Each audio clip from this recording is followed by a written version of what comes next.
welcome to another episode of CarBS. Yellow Show, we're sitting in the car. CarBS, welcome to CarBS. Matt Zion here. We are at Subway to try a long overdue review.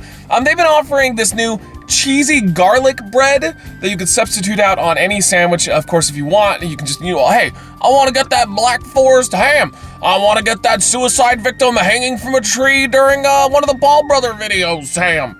But also, I got the ultimate turkey meatball marinara because that is also new. They have, I say also a lot. They had like an Italian one as well and kind of a generic meatball as well. I went with this because this is the most interesting one. Turkey meatball marinara. I have not been at a Subway in forever. I mean, forever. I think the last time that I went was a Patreon request, which, hey, by the way, consider backing and supporting us on Patreon or show up to the live streams because we're basically a fan-funded show now. E-Baker! Those people are starting to come out of the woodworks again, which is really interesting. We had a nice, I would say, 6 months of not really having them, and now all of a sudden they're back again. I don't know what's going on. If you don't understand that pretty much almost all medium to lower sized YouTubers now function off of fan funding, I don't think you understand what happened, a year and a half ago when the adpocalypse and when the algorithm completely took the bed to the shit, aka shit the bed. But that's besides the point.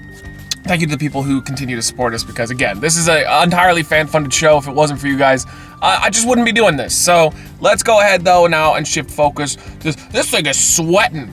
Look at that. I don't even know if you can get out of the way, face. There you go. Oh, it's like Triple H when he would come out for a wrestling match. He'd be just covered in all the baby oil. Was it Triple H? I think The Rock probably was the biggest offender, although Stone Cold would do it too. All right, another besides the point. I want to stick my dick in this. It looks great. But let's go ahead and try it out. Boom shakalaka.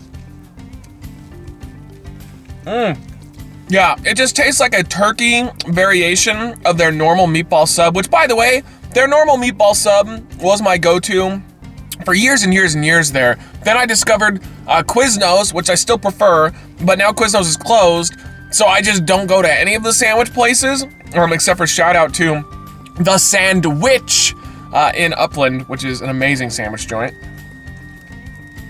I can see why people like Subway overall. It's satisfying. I mean, I used to go there with friends and exes and stuff back in the day all the time, and it always makes you feel full. It makes you feel, great. Of course, the argument is not healthy at all. I mean, the propaganda that they put up early on in like the 90s, I just remember as a kid, what they would tell you was just such nonsense. It's not a healthy place. Now, is it necessarily completely unhealthy? I don't tend to think so. I mean, compared to going and getting a burger or going to fast food joints, I don't know exactly, but I would take a guess. You're probably better off getting a 6-inch, marinara turkey, extreme Wayne Johnson, who the hell's Wayne Johnson, sausage fest sandwich, other than, a big burger or something, even though burgers have the time and place. So this is still a good meal. I can see why people go there is the point I was trying to get to, which is totally convoluted. Who the hell was that person I mentioned? So I will save this as well, and I will have this for dinner tonight because I already have Waba Grill ready to go. Waba Grill, so much better for me for lunch. But I like this. I think it had really good flavor overall. But either way, I like it. I think that this is a delicious, delicious food review. I think that this is a delicious sandwich. Overall, I like it. I think it's just as good as their meatball sub. I'm gonna give it a very, very solid 4 out of 5 matte faces. Good stuff. Lowered